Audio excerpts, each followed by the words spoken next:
All right, so some good news and some very, very bad news as well. All right, so which one do you want to hear first? Do you want to hear the good news first or the bad news first? Which one you want to hear? All right, I think I'm going to start with the good news today because we need some good news. We never really get much good news lately. All right, I'll try to cover some more good news in the future. All right, things like this that are happening that are positive for our future. All right, so let's start off with the good news. All right, so the good news is Russia has come out and they have taken the tension off a little bit. They have stopped escalating a little bit. Right, so Russia has come out and they said that there is, quote, no reason to use nuclear weapons inside of Ukraine. Right, so this is a big turnaround from what we've heard before. All right, before we've heard we're going to use nukes no matter what. We're going to defend these annexed regions. We're going to do whatever it takes, you know what I mean, to use nukes. That's what we've seen a lot before, but now we are thankfully seeing a de-escalation in Russia saying there is no reason to use nukes in Ukraine. All right, so that's a good sign.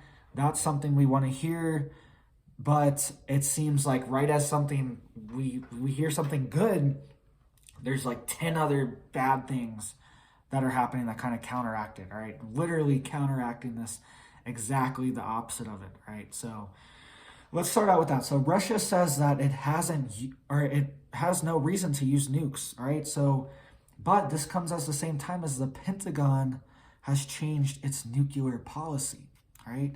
So before the nuclear policy, I've talked about it before, how it has been to confirm and guarantee that a nuclear strike has happened before there is a response from the United States. So the doctrine used to be, I think it was, quote, like actual detonations to happen before there's a nuclear response, all right? So that's kind of crazy too, because we don't want to have nuclear detonations on the United States home soil, you know what I mean, before there's stuff going on overseas. So we don't want that either. We want to protect ourselves either. So we don't want that scenario, but we also want to be able to defend ourselves. So the Pentagon has ruled out, or has not ruled out, sorry about that, using a nuclear weapon against non-nuclear threats. So it used to be we have to be under attack, there has to be a detonation for a nuclear response. Now, just today, this briefing has come out today on Thursday, that the Pentagon will not rule out a nuclear response against non-nuclear threats. All right, so very strange that this is happening. And it's like we have Russia saying we won't use nukes, and then we have the Pentagon saying that we will use nukes even if there isn't a nuclear threat. All right, so pretty crazy. And we have all these countries saying, hey, you know, it's kind of hypocritical. Like, what about Syria? What about all this? What about the invasion of Syria? The president of Syria does not want the United States military there. Bashar al-Assad, he does not want the U.S. there. He is allies with Russia. He wants Russian troops there to help, but he does not want the U.S. there, and he does not think they're helping. And this is a very similar situation. People are also saying, hey, the U.S. is the only one that has used a nuclear weapon, and the only one that's used it against a non-nuclear country, all right? So all these things technically are true. It's hard to have this moral high ground when, you know, the U.S. is the country that has done the most out of anyone, honestly, if we're being realistic and if we're being honest. And I'm an American and I love America, but just being honest, okay, we have done the most out of anyone. So it's kind of hard to point fingers. And now Russia's saying they don't want to use nukes, and we're saying we could use nukes even against non-nuclear threats. So that's just one of the things, all right? So another thing, so Russia said they won't use nukes in Ukraine, but then they also came out and said that they will target satellites that are in coordination with attacks on Russia, all right? And they said they will target Western satellites as well, all right? So this is a big development. It's been kind of a taboo for Russia to say we are going to attack NATO satellites, but now they're saying they're going to, because they're saying they're complicit and they're actually helping in these attacks on Russia, so they're fair game now. And what we would probably see first is Starlink satellites taken out to take out the internet. And we would probably see that first, and then we would see what the response is from it. If there's a massive international response, it might back off. But if there's a bigger response, Russia could, or if there's not as big as a response, Russia could keep destroying satellites and potentially take out NATO satellites and US communication satellites, right? I was talking about yesterday how the GPS was jammed in Texas at Fort Dallas Airport, right? Or Dallas Fort Worth Airport. Sorry about that. The GPS was jammed there, and the FAA was warning pilots to be very careful when you enter this zone because the GPS is jammed. GPS comes from satellites, right? Was this satellite intercepted, interrupted, some kind of frequency was put on it? Go check that video out if you haven't already. But this is the next step, all right? We might have already seen attacks on our satellites. We might already be seeing that. We don't know. And this is exactly why we need a Space Force. This Space Force was mocked and acted like it was a joke. But this is very serious. The next phase of warfare is going to be in space, all right? I was reading that all these different countries are preparing a satellite defense system, so are preparing to take out satellites, all right?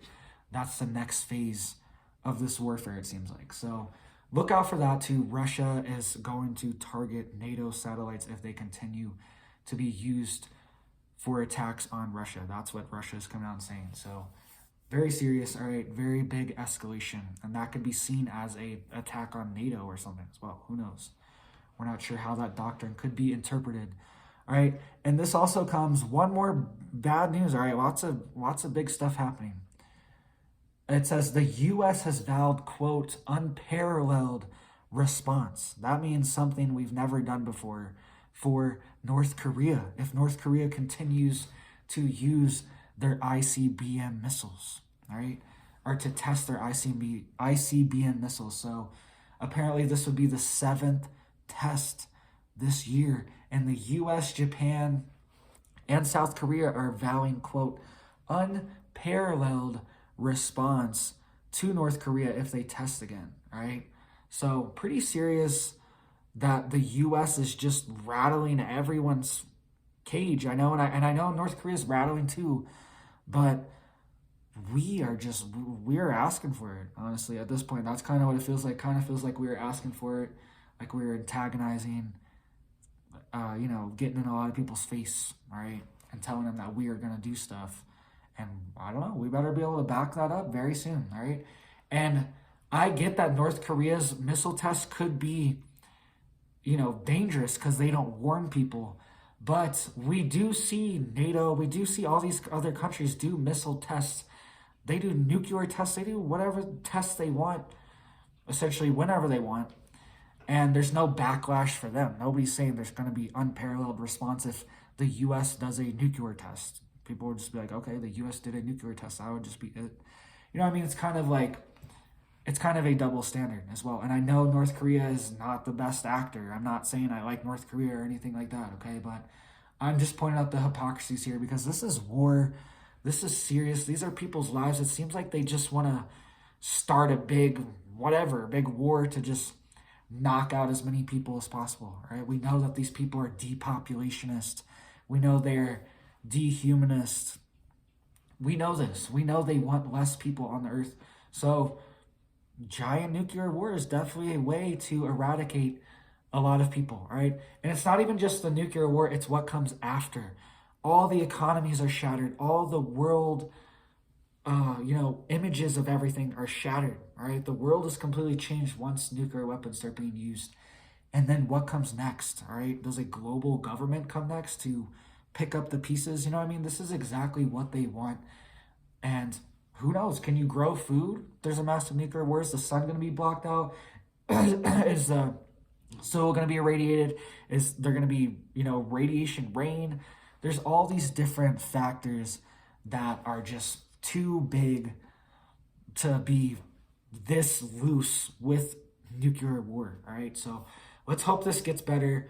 There's some good news. Russia said they're not going to use nukes, so hopefully we can come together. Hopefully we can get a peace deal or something going along very soon. So let me know what you think. What are you doing to get prepared, guys? I feel like our leaders are just very incompetent and just getting us into a crazy situation. All right, so let me know what you think. Please stay prepared. Please stay safe. And I hope you guys have a big old blessed day.